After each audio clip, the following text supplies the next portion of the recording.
Now on to the ET Now Explainer today. We will talk about the AMFI data, wherein despite heightened volatility in the Indian equity markets, retail investors' confidence continues to be strong, wherein data released by the Association of Mutual Funds for the month of March showed continued rise of SIPs and inflows into Indian equity markets, wherein SIP crossed the 14,000 crore mark for the first time and stood at an all-time high level of 14,276 crores. And similarly, the assets under management of AUMs for the SIPs rose by 8,881 crores to 6.83 lakh crores. Now, despite the volatility and the muted returns, more and more Indians continue to flock to mutual funds, wherein March saw an addition of 7.73 lakh SIP accounts. But not just that, 40 lakh first-time investors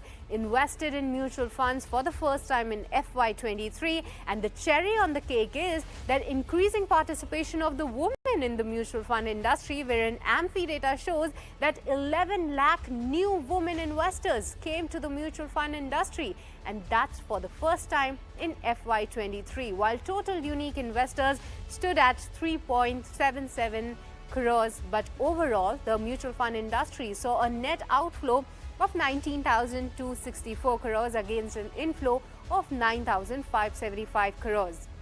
But similarly, the equity inflow stood at 20,534 crores compared to 15,686 crores that was last year. But the total AUM for the mutual industry now stood at 40.04 lakh crores, while the equity AUM is at 15.2 lakh crores. Talking about the net outflow, that could possibly be attributed to the tweak in the indexation benefit for the debt mutual funds, because do remember that recently the government passed an amendment to the finance bill, and with this amendment, the long-term capital gains provision and 20% tax with indexation benefit will not be available on the debt mutual fund category.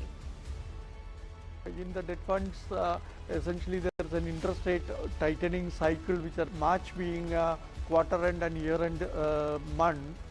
Because of this, you saw a net outflow of 50,000 crore, over 50,000 crore in the debt funds.